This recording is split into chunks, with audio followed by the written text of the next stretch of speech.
Okay. Hello and welcome to Monroe Consulting Group Choose to Challenge Women in Tech event. I'm your host, Nabila Lubai, Marketing Manager at Monroe Consulting Group. I hope everyone had a great lunch break and thank you for attending today's event. I hope everyone will feel inspired and empowered after this event. Before we begin, let me go over the event rundown.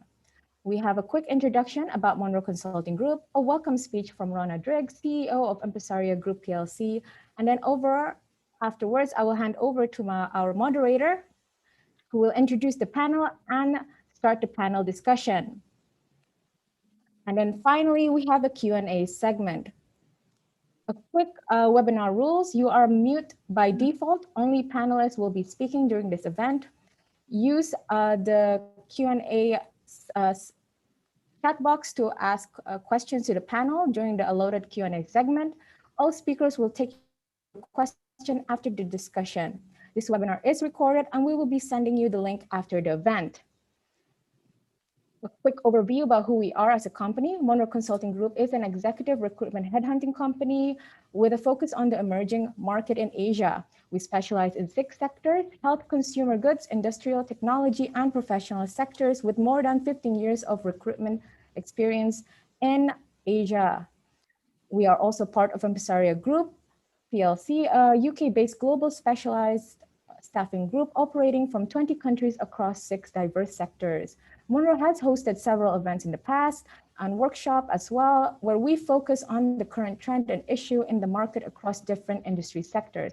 Without further ado, I would like to introduce Rhona Driggs, CEO, Empresaria Group PLC. Rhona has 30 years of experience in the staffing industry. She has been recognized for the past 5 consecutive years as one of the Staffing Industry Analysts Global 150, a list of the most influential women in staffing industry. And in 2020 was named as one of the top 100 most influential leaders in staffing.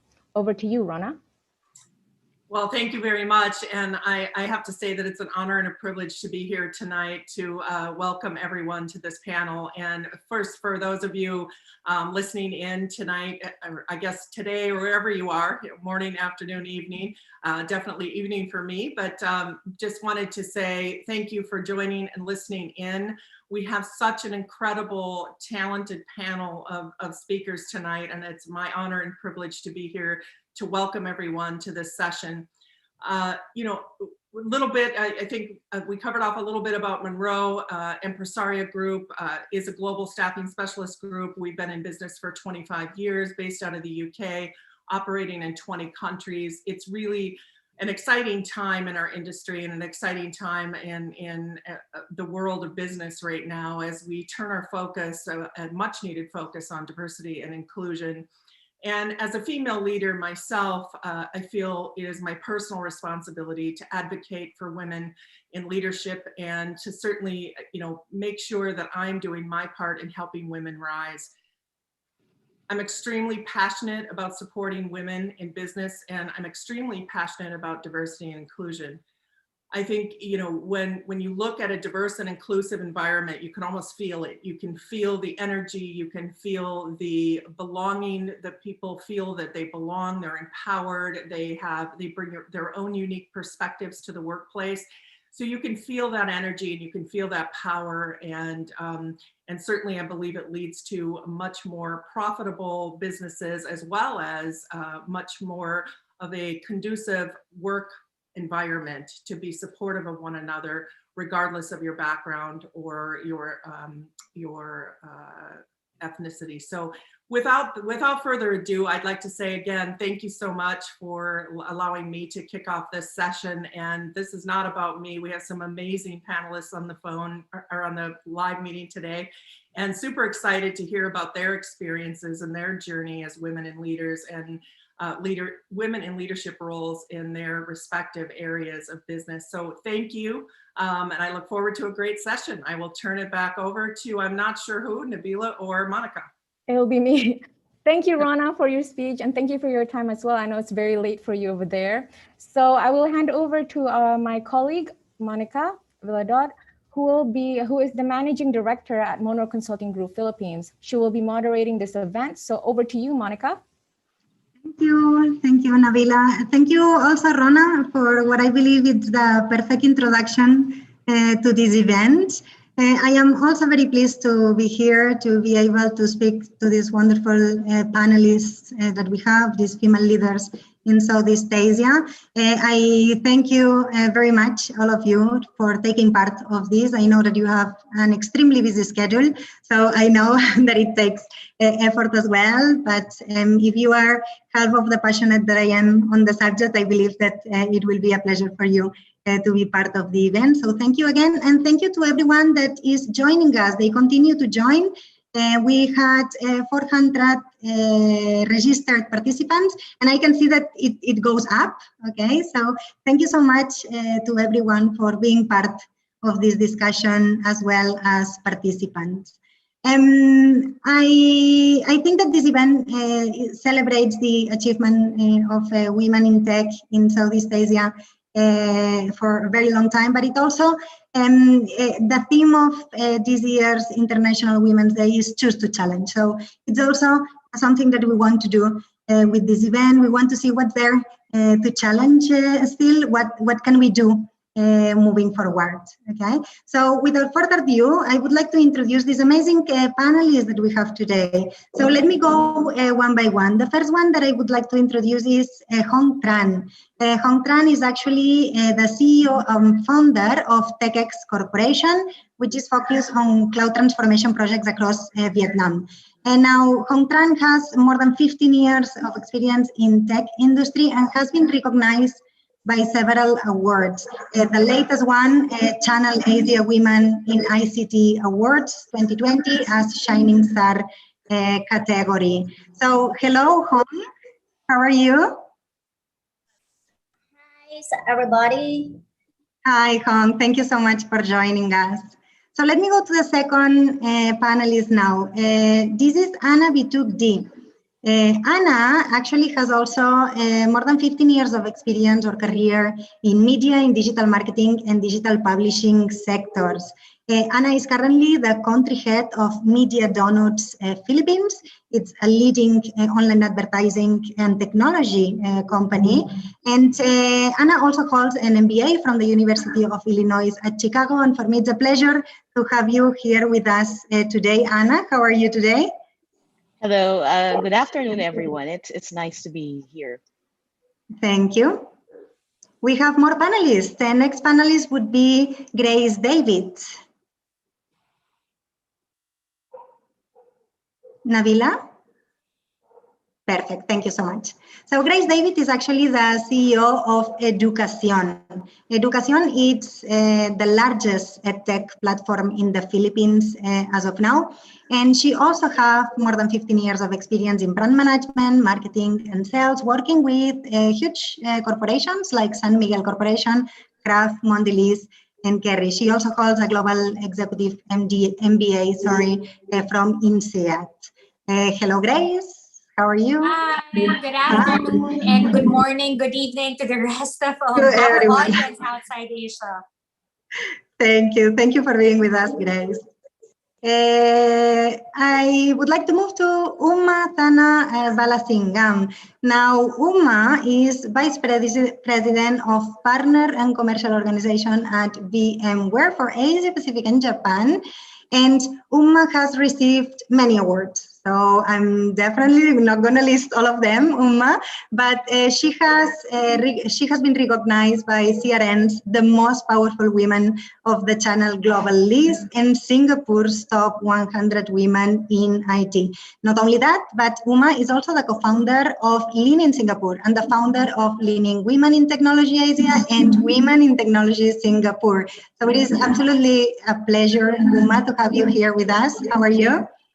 I'm great, thank you. Thanks for having me. All right, and last but not least, I would like to introduce you to Veronica Utami. Veronica is actually the marketing director of Indonesia, Philippines, and Southeast Asia Next Billion Users at Google. So before joining this giant technology company, Veronica also worked in consumer goods marketing for more than 16 years. She has also been recognized several times. Latest 2019's 99 Most Inspiring Women from Globe Asia. Hi, Vero.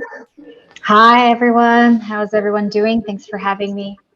A pleasure. Thank you so much, all of you, for joining us today. Now, we're going to have a discussion where all panelists will obviously be able to provide experience and opinions on different subjects.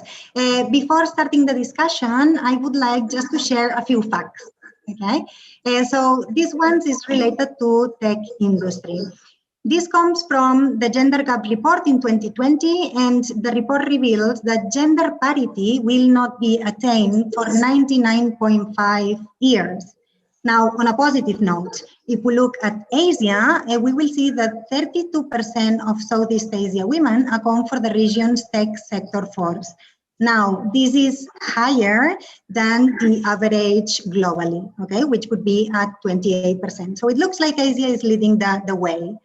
Now, if we look at tech education, all right, if we see the tech measures itself, we will see that in tech measures, 39% only of women are taking tech measures. When it comes to comparing it to other fields, comparing it to other measures, we will see that the presence of women is higher, it's 56%.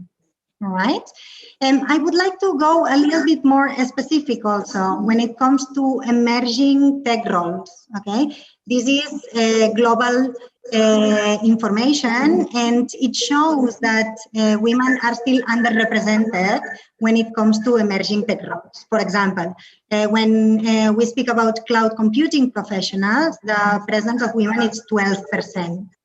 When we speak about engineering positions, the presence of women is 15%. When we talk about data and AI, it's at 26%. Also, back to education, rather the college students. So based on a report by PwC, Women in Tech, we also saw that when asked college students what career is of their choice, only 27% of women mentioned that they would consider a career in the tech industry. Now, if we compare this percentage of women taking a career in tech with the men, we will see that men is 62%. They are more inclined towards taking a career in tech. And also, I would like to look at the countries that we are representing today in this webinar. So, based on Boston Consulting Group also report, if we look at countries, we will see in ASEAN, we will see that Singapore and Vietnam has actually a lower share of women with technology majors. However, they have also a higher share of women in the technology sector. This could be due that technology is a booming sector in these countries, and therefore tech education professionals are also absorbed by the sector. But I would definitely like to hear the panelists from these countries later. Moving to Philippines, Malaysia, and Thailand, we see a little bit more consistency in a sense that they have higher share of women in technology as technology graduates, and also they have higher percentage of women in the technology workforce with a 42%. And then Indonesia has the lowest share of women in technology education, and also a 22%, sorry, and also this is in line with the lower percentage of women in the overall workforce at 32%, right? We also asked our followers, we wanted to hear from the followers in social media. We asked, do you think that enough is being done to help women get into the tech industry? Now, 42% of respondents said yes, enough is being done to get women in the tech industry, and 44% of respondents said no, not enough was being done.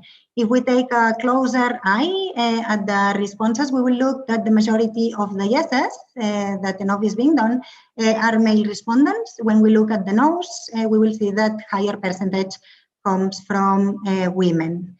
Okay, and definitely enough for me. I would love to hear, and I am sure that everyone wants to hear the panelists now. So I'm going to start with this first question, and I'm going to allow you to take it from there. The first question would be, what do you believe that are the greater barriers and challenges that the tech industry is facing with regards to diminishing this difference, right, in the workforce? And more specifically, why do you think that women's participation in school and in the workforce in the tech industry is systematically lower in the tech industry compared to other industries? Okay. Just to break the ice, I would like Grace, if you want to start the conversation, maybe you can give us your point of view, and obviously the rest of the panelists will follow. Grace, off to you. Yes, thanks, Monica, for that. First question, I think what I want to share is like, what's the barrier, like the hurdles that we face, why there's not enough women in the tech industry?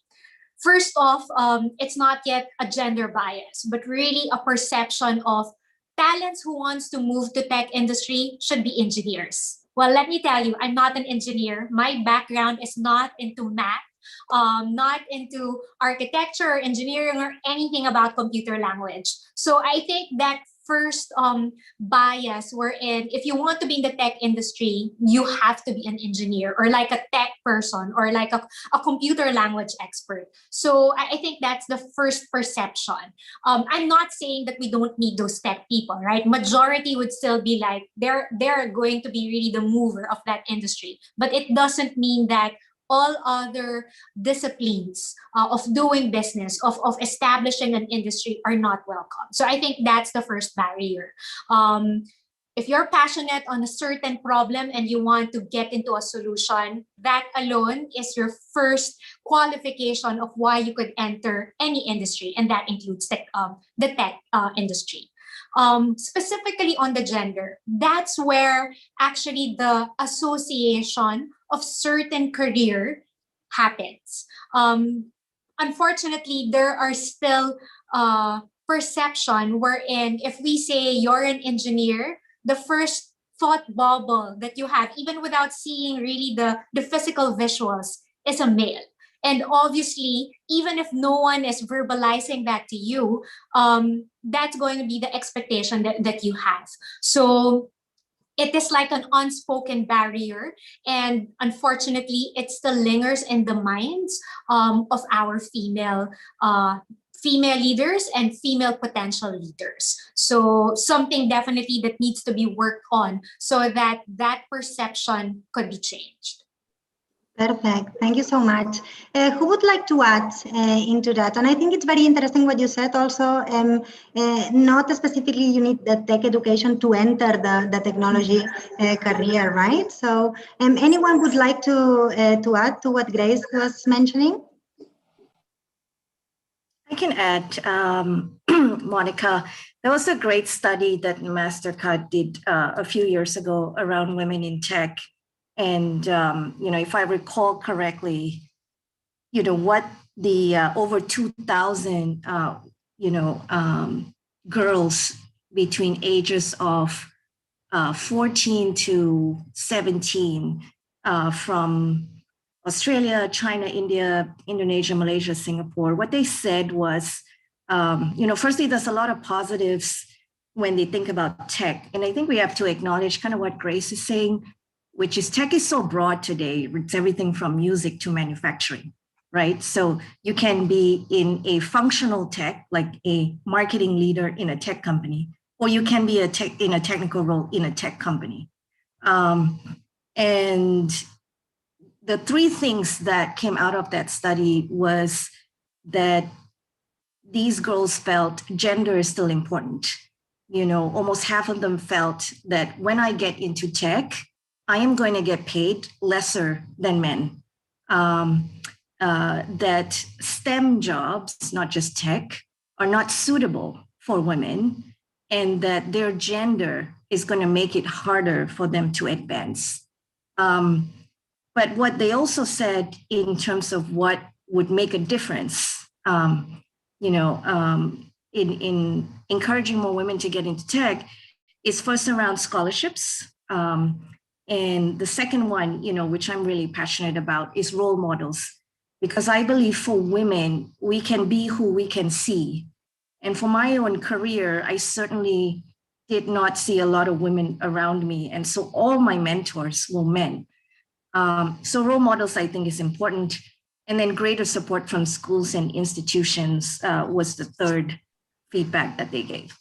That's fantastic, Uma. But how do you think that we can get more role models if these are not there? No, how could women approach role models, or what do you think about that? Yeah, that's a great question. I remember when I joined VMware a couple of years ago, and in my first week, a few women found out because of my work for Lean that I had joined the company. So, they were excited to meet me. And I met this very young woman in her 20s that didn't study tech, and she's actually in VMware in an inside sales position.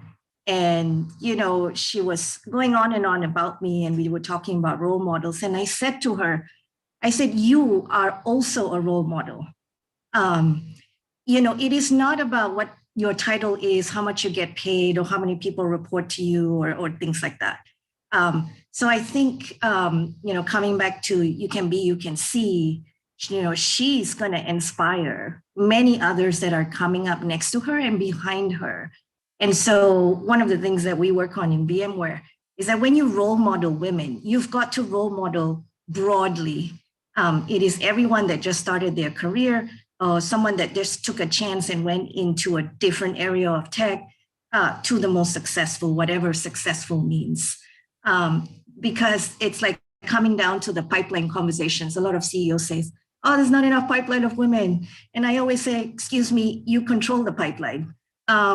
So they're actually there. And we just have to make sure that we're putting them forward. Thank you so much, Uma. I think Hong would like to also give her thoughts. Hong? Yeah. So I think so difficult to talk. So what is the barriers with the woman to get in technology? So I think it's depend on society, depend on the types of women want to go.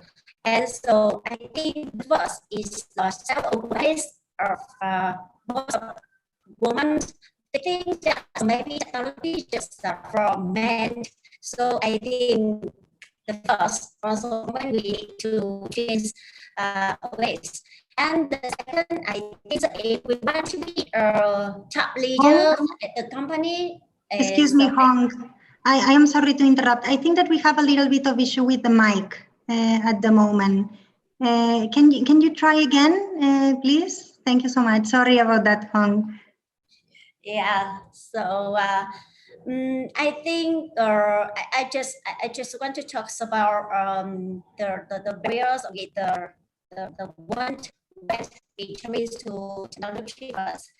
And so I think with the me to become CEO, so I have facing with the mindset of the purpose.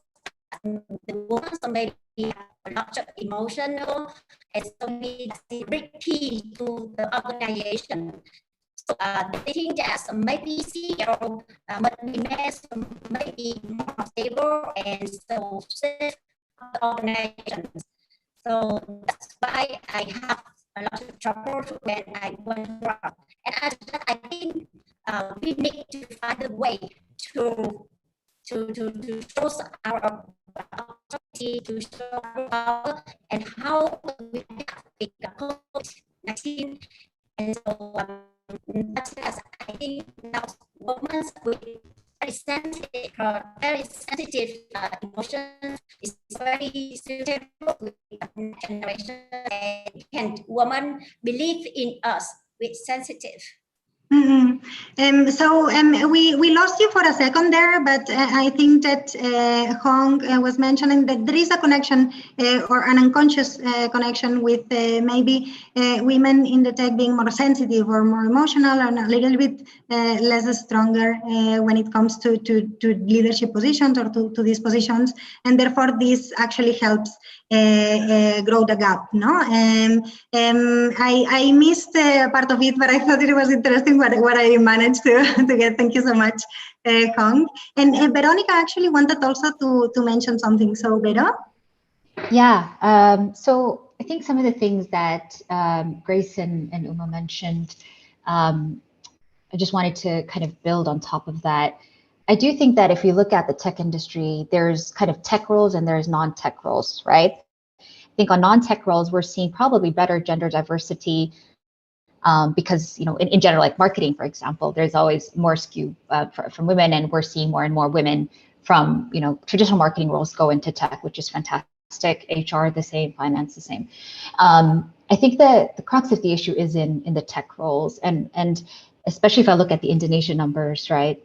There is definitely a problem at the top funnel, which is like, how do we get more, female students to be interested in STEM subjects? And there is a certain amount of kind of perceptions that and kind of myths around, engineering being a very male kind of subject to study. And there are perceptions around what kind of subjects are more kind of female and feminine versus kind of engineering more masculine. I studied engineering in Indonesia in ITB, which is the #1 engineering school. And, even I still remember, and even until now, I believe, like there were, if I look at IT as one of the departments, they probably had like 2 women in a class of 100, right? I'm sure now that's gotten better, but it's definitely not where it needs to be. So I think there needs to be some work in terms of, breaking that perception, even at the high school, level, so that as they go into the universities, there is more interest in kind of doing that. And I think Uma's point on,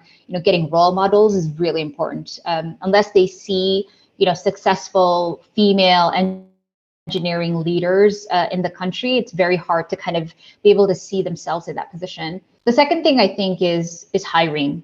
And before I think upskilling and hiring, and how the ecosystem and the industry need to be more intentional in trying to more women. So, like for example, for Google, we have a program called Bucket, where we provide 6 months intensive training around tech subjects as well as non-tech subjects for university students. And even then, we had to intentionally look at the female numbers and set an OKR for ourselves. We need to get 25-30% of women, and if that intentionality is not there, then it's very easy to kind of dismiss it and say, oh, there's not enough in the pipeline. So I think it is the role of us as industry players to kind of really think about that. That's fantastic, Vero, and very in line with what also the rest were saying. Do you think that, because we saw before that the choice of a career in tech is not yet there with college students, do you think that we can do a conscious effort or something on the part of maybe universities or maybe organizations like what you said with Google, right? To encourage more women to pursue education or a career in tech. Anyone would like to add something here? Yeah, I mean, I think there have been some work. So I know there are organizations about girls in tech and things like that, but I don't think enough is being done. So I definitely think this is an area that we can all kind of lean in more and get more. Like for me, even getting more Indonesian engineers is hard. And then there's a second problem of like, we need to get more Indonesian female engineers as kind of the within that mission. So more needs to be done by the whole ecosystem and the community to. All right, fantastic. So yes. I just want to add actually that I think tech in the Philippines is already an emerging choice for women. I think what happened, at least in the Philippines, was that there were careers that were in trend. Like there was a time when nursing was in trend and everybody wanted to take nursing. And then there was tech and everybody wanted to take tech. And the girls went to nursing and the men went to tech. But I think now you can see them more and more in school. And I just want to add to what Grace said, that it's really not just the tech careers that we're talking about here, meaning tech education. Like I also I took management, and I ended up in tech, and therefore I think we should expand our view of where the tech women are actually coming from. They're not really coming from engineering courses, or just the engineering courses. So I think in terms of the Philippines, you can see more and more women, and if you look at the data, it's 48%. It's quite high for us. And actually, in our own organization, 90% are actually women, and so I'm very, very proud of that. So I think in the near future, we'll see more women, at least here in the Philippines, being part of this sector. And it's indeed an encouraging figure. I think that Vero was mentioning also that we need more female engineers also to build the products as well.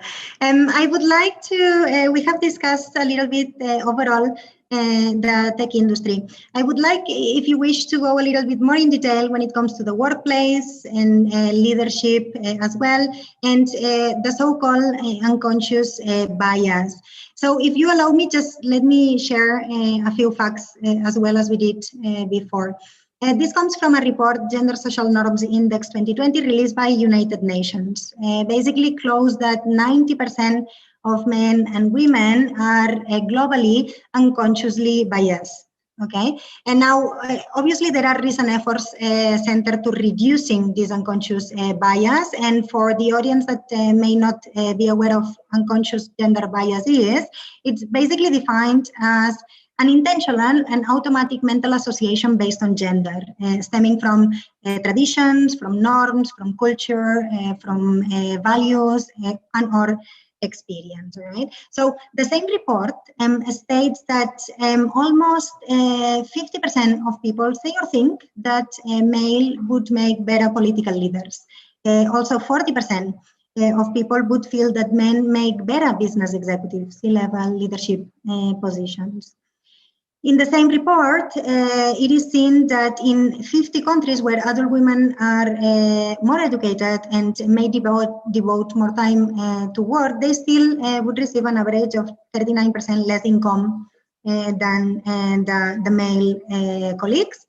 And another report, and this comes from the report Boosting Women in Technology from Boston Consulting Group. It would say that women make up more than 50% of university graduates, but fewer of them, 15%, are in or end up in CEO or board level positions. The report also indicated that more women leave the job in key junctures in the career ladder as well, something that we can also discuss.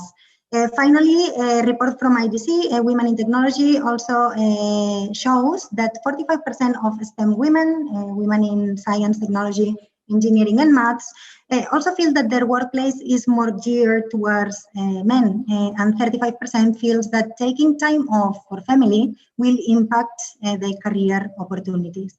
Now, we also ask our followers in social media. In this case, we ask, do you feel that you have faced any barriers in the workplace based on gender? 68% responded no, no barriers were faced, and 20% responded yes, there were some challenges. Now, if we look closer again, the majority of the no's come from our male respondents, and the majority of the yeses come from, or higher percentage comes from female as well. Okay, so let's talk a little bit more on workplace and a little bit on leadership positions as well. I would like to ask now, what would you think that are the main reasons why in the tech industry there is such low number now of women in CEO at board level position? We have started the discussion, so let's dig in a little bit more on that. And also, maybe most importantly, what can we do? What actions can we do at the organization level to support more women in leadership positions? In this case, I think, Uma, you will be able to give us a good feedback on that, or a good thought for this question. Uma, would you like to start the discussion?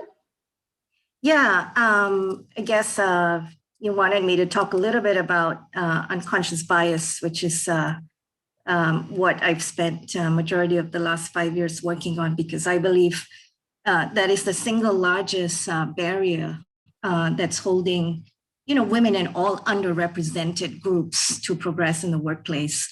I think it's important to acknowledge the word bias because sometimes it can have a negative connotation. And, some people might say, oh, does that mean I'm sexist or I'm racist and things like that? So, don't mind my candor. I think it's important. It's simply an error in decision-making. It by no means reflects your own values as a person, right? So if I think about myself, growing up, my mom was such a terrible driver. I think I'm a fairly good driver, but now in Singapore, when I take a Grab or like an Uber and a female driver shows up, the first unconscious bias moment I'm going to have is, oh my God, I'm probably going to be late because it's a female driver. That's unconscious bias, where you're making a split-second decision. So because we all are human beings and we rely on mental shortcuts to simplify the world around us, gender stereotypes is one of those mental shortcuts. And they often lead us to make biased assumptions that disadvantage women at work. So for example, we assume, to your previous slide that showed the statistics on why men are favored perhaps more in political positions or leadership positions, is because we assume that men are strong and driven and ambitious leaders. We assume that women are warm and supportive and nurturing and are caretakers. So when women act in ways that don't match our assumptions, we are often less accepting of them and may even penalize them. And all of us, women included, all of us hold these bias assumptions in some way. And they are hard to acknowledge. That's why the word unconscious. So it's never going to go away and you cannot cure it. And so what's really critical is to be aware of it. And the more we understand these biases and how they work, the better we are able to address them. So when we think about, board positions and CEO levels, firstly, I think it's important to acknowledge globally, it's quite consistent. There's almost a 30% drop off for women at mid-career because they are supporting their families, etc. Some countries in Asia have to support multi-generational homes. So you're not just taking care of your direct family and your children, but also your own parents and your in-laws as well. And that's quite a lot of burden onto women. Because of that drop-off, the pipeline to get to CEO and board positions becomes much lower. So you'll see that in countries where there is more support to be given at home, Singapore, for example, where foreign domestic help is more affordable compared to Australia, for example, women are more likely to progress in their careers. Unconscious bias absolutely plays a part in CEO and board level positions. But I'll tell you what works, because I think, the solutioning part is important. And I'll speak to my own boss that I work for at VMware. And I met him before I joined VMware. And one of the things he said to me when he joined VMware, there was only one woman on his leadership team. And it was the head of marketing. I think, Veronica, you were saying, right? It's typical for these types of roles to have female leaders. And he was like, okay, there's only one woman here. And he went out of his way. So what he said to me, if it's going to come down to a man and a woman, and they are equally qualified, I am going to be consciously biased to choose the women. Because if I don't do that, I will never impact change. I am the ace woman he hired 2 years ago to join his leadership team. And so we're bringing, and then all of us are doing that, the ripple effect, right? So I think you've got to make a very clear leadership decision that you want to make that change. And then make data transparent to make sure you're supporting women throughout their career, whether it's parental leave, whether it's fixing the pay gap, making sure that you don't have groups of where there's only one woman in a team, because then she's going to feel left out. All those things have to come together. So that's my input. Thank you, Uma. I'm gonna remember that, being conscious of the unconscious bias and taking action on that. I think Anna would like to also mention a few things. Anna, please go ahead. Anna, I believe you are on mute. Pardon me, I'm speaking on behalf of mothers because, as Uma said, women actually drop off midway through their career, and that actually happened to me when I had my children. And I think that talking about biases, I think the first thing is that we have to fight against our own biases, because as a mother, we're conditioned, I guess, by society, or we're just it's hardwired in our system that a good mother is somebody who is there to take care of her children. And it's still possible to do that while you actually have a career. Somebody wise actually told me, and this stuck to me all throughout, that first, you have to define what a good mother is all about. A good mother is not one that just cooks breakfast, takes care of the children, does the laundry. A good mother is also a good provider. A good mother is also somebody who is happy, mentally happy, and is fulfilled in her career, because that way you can lend more experience to your children. And I'm not saying that you cannot be fulfilled if you are a homemaker. It's really all about the choice. It's women having the choice of whether, okay, I will take care of my kids or I will pursue a career. So we really have to believe in ourselves that we deserve to have a career, because being a good mother is not just what society used to dictate us to be. And so, in my opinion, and from my own experience, a mother who is understood in the workplace is somebody who can really contribute to the organization, and therefore they really need to be nurtured as well. And this is, sometimes a mother needs to take a leave for her child, and that's fine. What's important is that I think it's the work output that's very important. And I remember when I stopped working, I stopped working for 3 years because I had my twins. I said, okay, I will take care of them because, this might be the one time I will have kids. And even though I wanted to continue working, there were not a lot of options for me 20 years ago. And I think that if at all, this pandemic, has opened a lot of options, because people are now rethinking of, jobs can be done at home or outside of the office, which I think is a boon for working mothers like me. And so I think we're getting there somehow. It's still a long way to go, but yes, go working mothers. I think we actually are able to nurture the company the way we do our families. And thank you for leading the way, Anna. And I believe we have a couple of more successful leaders with also children as well. Actually, Grace wanted to also participate. So Grace, please go ahead. Yeah. So actually, when Uma was like explaining the facts behind the mindsets and perception, I could completely resonate to it, because it felt like, oh, those are actually the mindsets and the very research behavior that Uma was mentioning when I was going through the stages of like being a first-time top management leader. I could so clearly recall that the biggest hurdle was really everything that I was unconsciously judging myself of.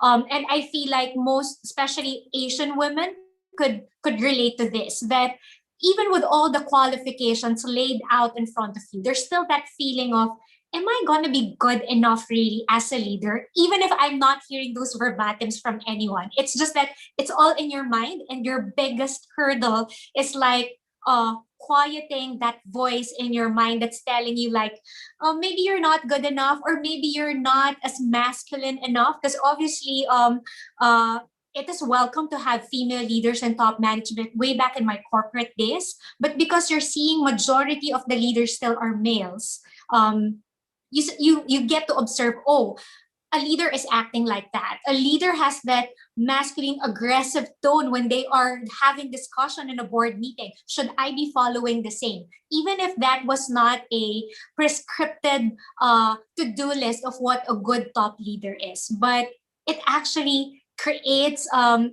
additional item on the unconscious bias that you have. So for me, the biggest help was allowing myself to be vulnerable and share those thoughts I had with fellow female leaders, especially those who have gone up the ranks ahead of me, and just sharing my thoughts, and then just realizing that, hey, it's just me who's judging myself as such. And then seeing them, I mean, those female leaders that I look up to, that they're actually doing well without really adapting that masculine attributes as a leader themselves. That allowed me to slowly actually accept and be comfortable and not too judgmental of myself. So that was the help. But I know it's a stage that most Asian women would go through, especially now that, yes, there are some female leaders already on top management, but not until we get more visibility of female leaders there, it would still be that silent unconscious bias that every female would be going through. Thank you so much, Grace. And actually, this is in line. A lot of reports show that in the tech industry in Southeast Asia, sometimes women do not apply to positions of leadership, and the counterparts male would apply. Maybe female feel they don't have all the ticks and they don't dare to apply. Hong, please, you raised your hand some time ago. Please go ahead, Hong. So, sir, I totally agree with Grace. So I think because at the beginning time, most of women so think that maybe in IT, so must be excellent in math. But actually in Vietnam, around 20 years to now, most of people work in IT is the men, and just about 10% is the woman. So that's why now, if we want to have more leadership, is women is so difficult, because we have a long history just men only. And so I want to expand more room for women. It's not from the old generations, but now also women can think that in IT, it's not about math, it's not about science, but now we have very, very art. For example, now so we are working with AWS, and we are the partners of AWS in Vietnam, as we have a lot of positions in the business analytics, and we build data analytics, as we need the people to understand customer behavior, and we need the people to design UI UX, how to improve customer behavior. And so besides that, we have built digital sales, digital marketing, and actually now we close a lot of intern only, but they are women, and they so sensitive with pandemic now, and they learn very fast compared with old generation. So I think now it's very different with before COVID. Now it's not about science, it's not about math, but we need to have compassion, sympathy with people around us, and that's a need from IT based opportunities with all women in the world, and especially in Vietnam. So I think after pandemic in Vietnam, we will open up very fast with the women in IT. So that's it. Thank you so much, Hong, and I believe that it's lovely to hear encouraging also data as well. We saw before that data and AI has increased the participation also, and that in Vietnam there was actually more people in the tech field, in the workforce, than the ones that studied tech. So it's also in line with what you were saying, right? That we can adapt, that we can, as long as opportunities also are given. Thank you so much, Hong, for that.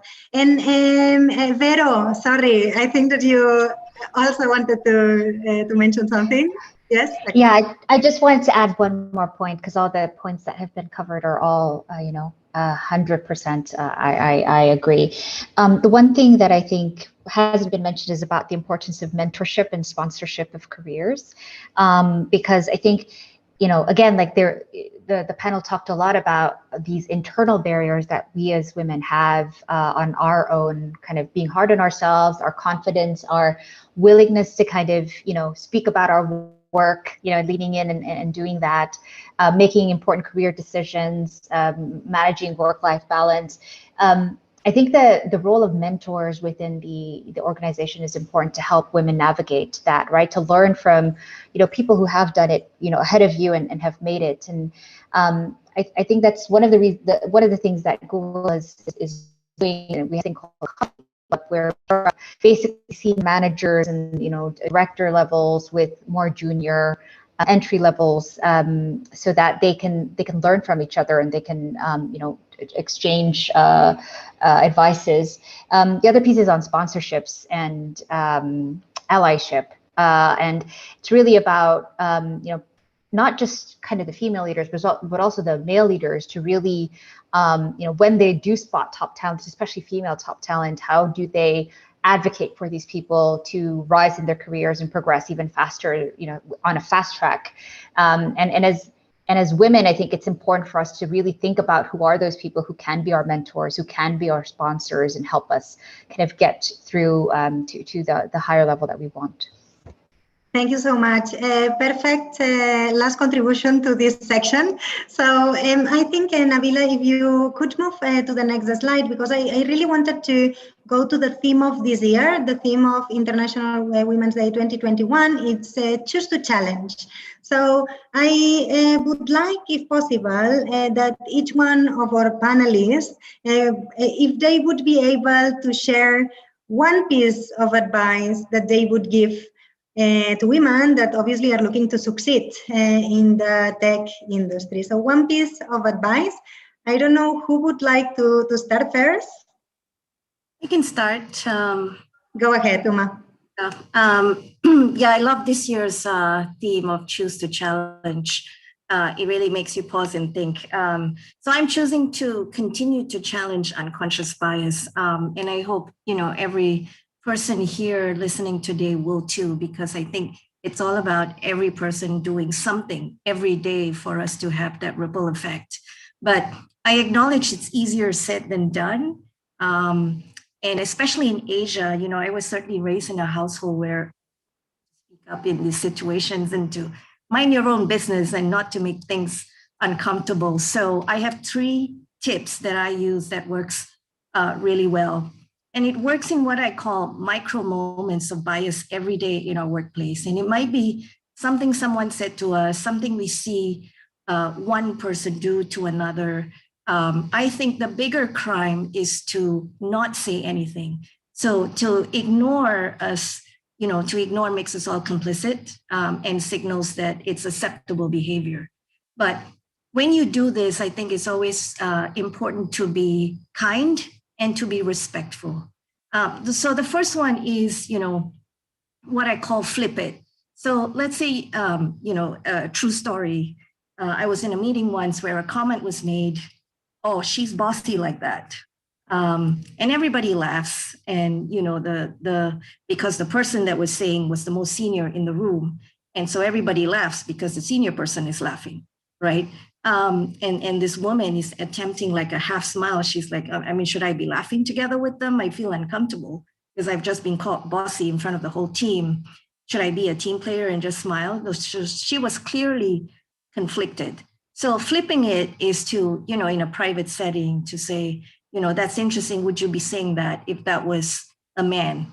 And then the second is to repeat it. I was once in a situation where someone said, oh, we all know she got promoted because she's a woman. And all you need to do is to simply repeat it. You think she got promoted just because she's a woman. And what you're doing is recognizing that it may be unconscious. So it's being played back so that they can hear what they just said to make the unconscious conscious. And the third is my favorite, is to say, that's interesting, tell me more. So I was once in a situation where someone said, I think I'm going to remove Rachel from this special project because I heard she's just had a baby. I don't want to stress her out. So, we should not give her the special project. Maybe we'll think about promotion another time. So asking them to explain it goes from confrontational to conversational. It makes them pause to think if their comment is objective. And then you can share your point of view in a non-combative way. And what I said in that situation is perhaps Rachel should be given the opportunity to decide for herself if the special project is something she can handle. And perhaps we shouldn't decide for her. So those three examples is what I'm going to continue to do. It takes a different perspective. So you can disagree without being disagreeable. It's perfect three advices, Uma. Thank you so much for that. Anna, I think that you would like to go next. Go ahead. What would be your piece of advice? Yes, I think my advice would be to the moms out there who are, who want to have a career just like me. It's actually 4 points. First is believe in yourself. And this is about the bias that Uma was really talking about. Believe that you deserve it. Believe that you deserve to have a career. Second is to find a strong support system, especially if you have children. You really cannot do it alone. And as they say, it really takes a village to raise your children. And you need somebody that you can trust, who can help you with that.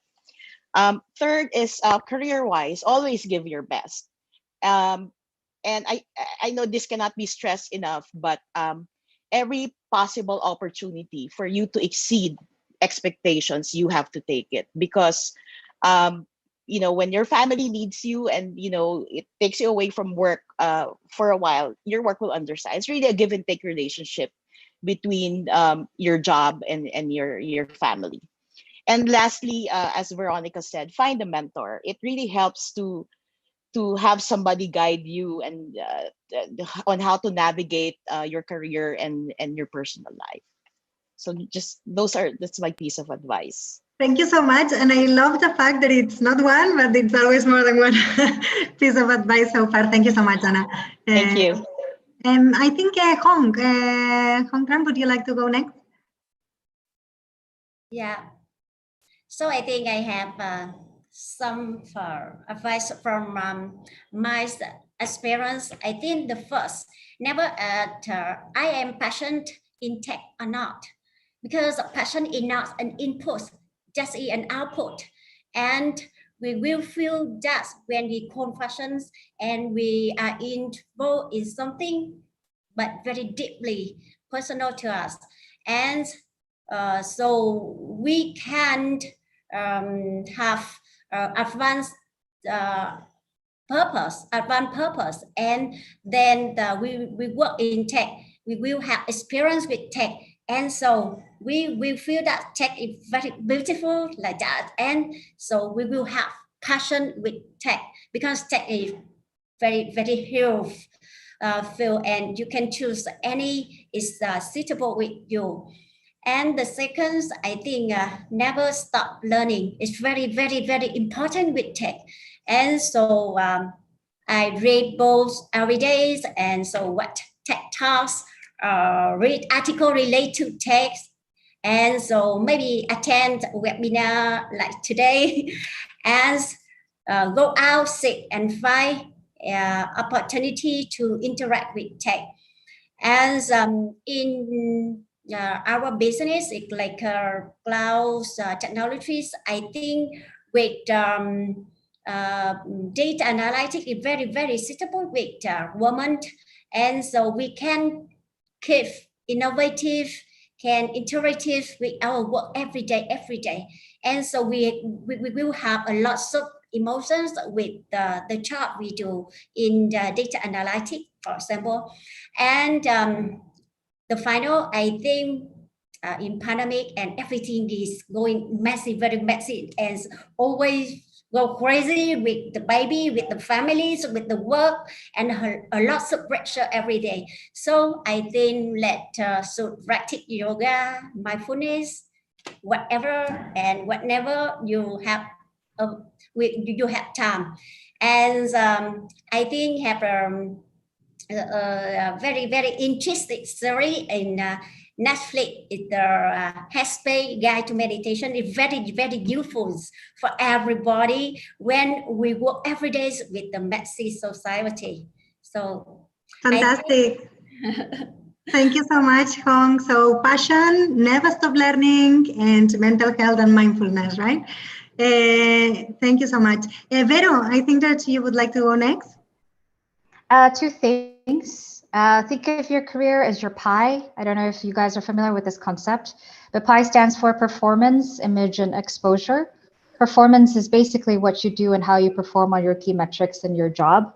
And so, definitely do your best at what you are, tasked to do, but that's only 10% of your career. The other 90% is your image, the kind of personal brand that you carry, whether you're perceived as someone who is accountable, dependable, influential, a leader, what is unique about you, the unique strengths that you have and that you bring to the table. And the last one that actually has the biggest impact is, and what women often shy away from, is exposure. Basically, who knows about your work, the great work that you are, who you are, what you bring to the table. Like, don't be afraid to talk about that work, and network and find those mentors and sponsors and go out there and to meet with people. So that's the first one. The second one and the last one I would say is to remember that life is a marathon and not a sprint, especially for women when we are managing multiple roles in our life and things can be hard. Just remember that, it is a marathon and that we don't have to get everything all at once right now. So just remember to breathe and take it one step at a time. And what's most important is that you show up for yourself and show up for the mission that you have, the purpose that you have in your job. Fantastic. Thank you so much. So life and career in tech, it's a marathon that you take step by step, right? Thank you so much. I think Grace, would you like to share your piece of advice? Yeah. So for me, one advice I'd like to share to every woman who's here in this session: love yourself. And when you say you love yourself, make sure that you love yourself like truly, madly, deeply.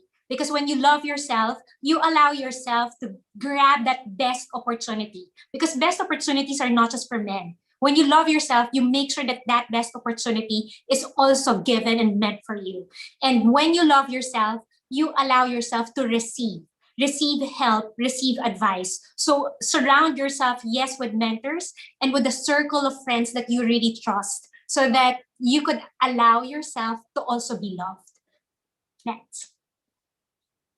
Thank you so much, Grace, for the final advice. Fantastic. Thank you so much, all of you. Nabila, would we have time for Q&A?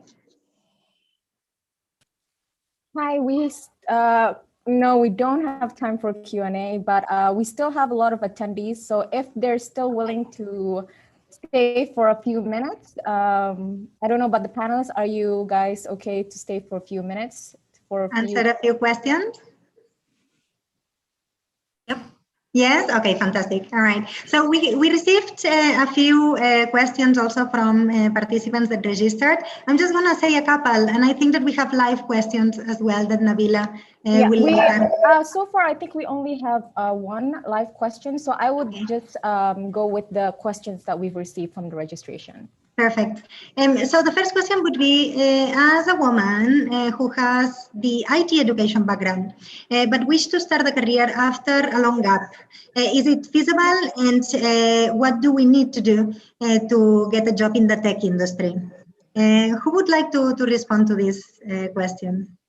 After a long gap. Maybe Uma, you have also tech education as well, maybe.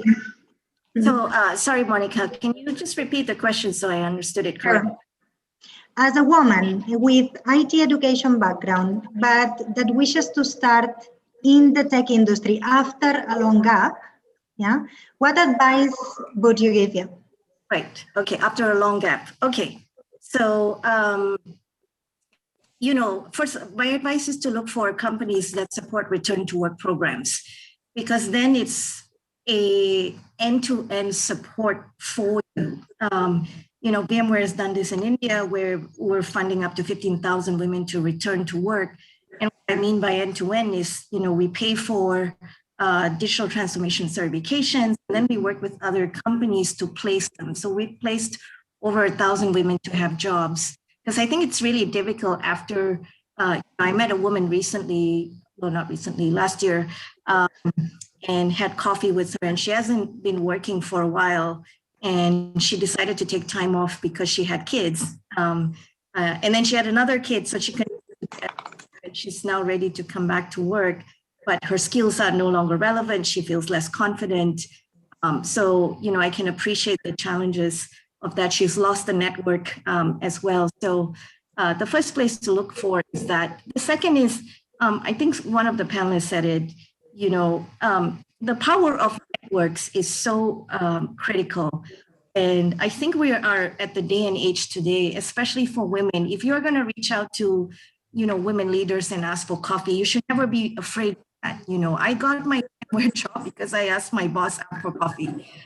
So you should never be afraid to go ask somebody out for coffee, which is what this women did, was to say, I'm looking to come back to work. Could you please take some time to have coffee with me and just walk through what I should be doing? I think we are all, in this sisterhood, and, there's so many men and others out there who are willing to help you. So that would be my two advice. Perfect. And network is something that has been mentioned a few times as well. I have another question. It's related to these unprecedented times. The question says, how do you see this global pandemic would affect the progress that has been made in the tech industry so far for gender equality? I'm not sure if someone would like to start.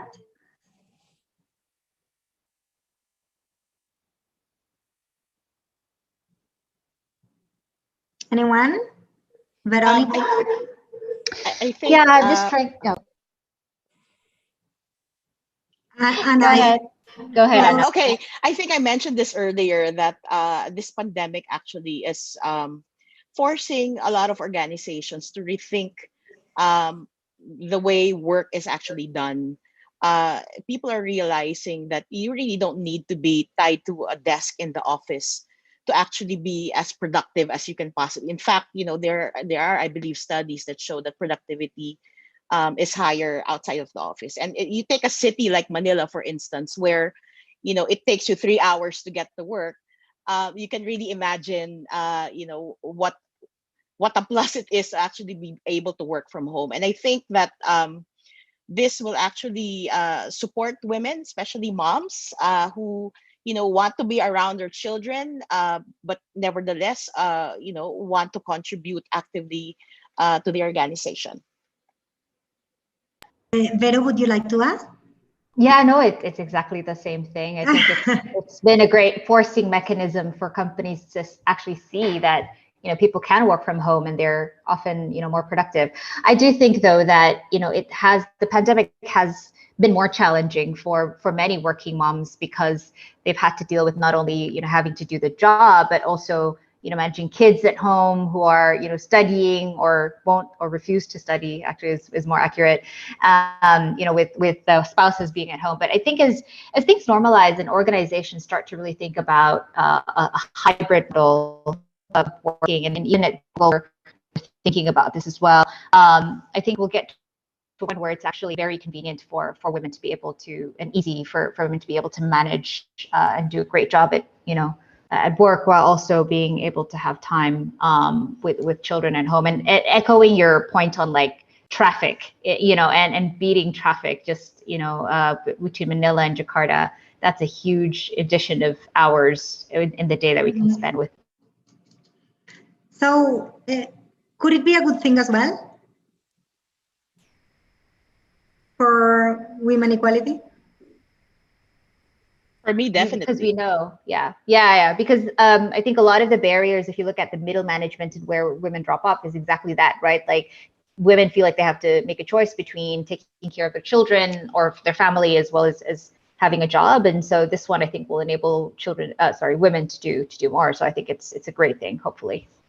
Thank you so much, Vero. I think I'm gonna hand it over to Nabila because we have another question, right? A live question, Nabila. Yes. Do you want to take it from here?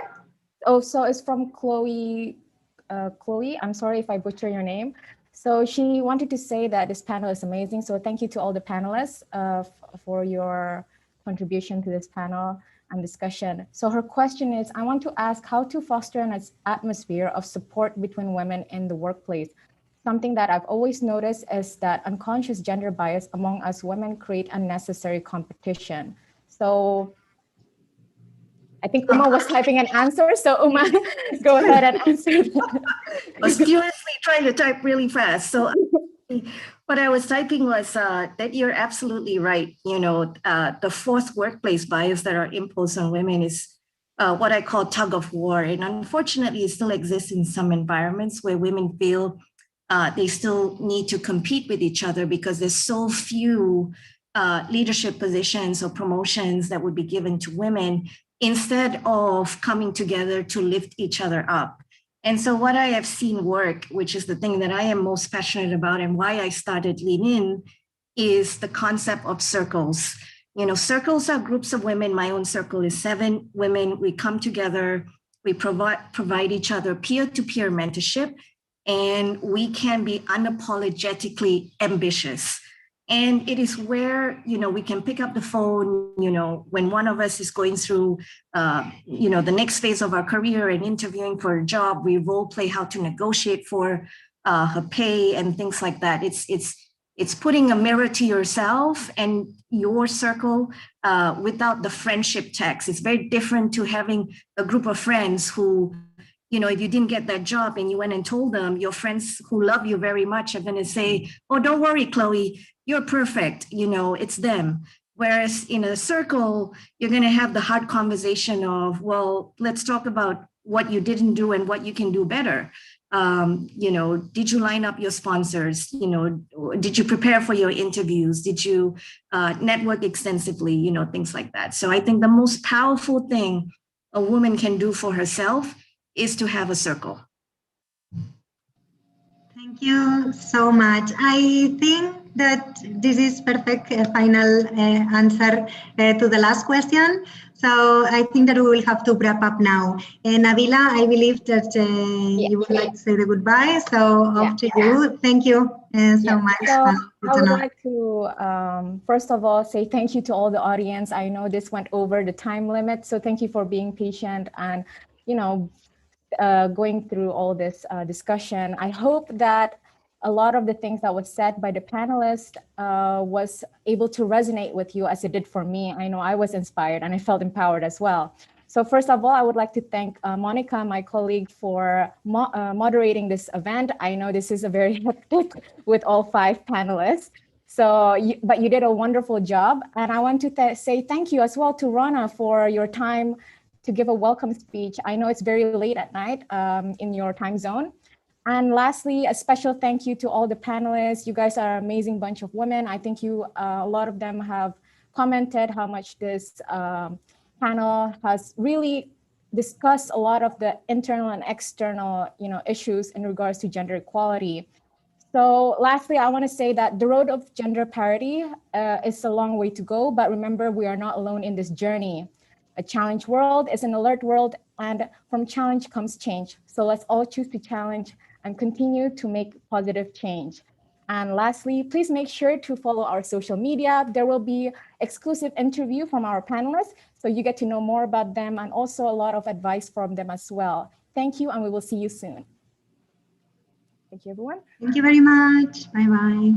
Thank you.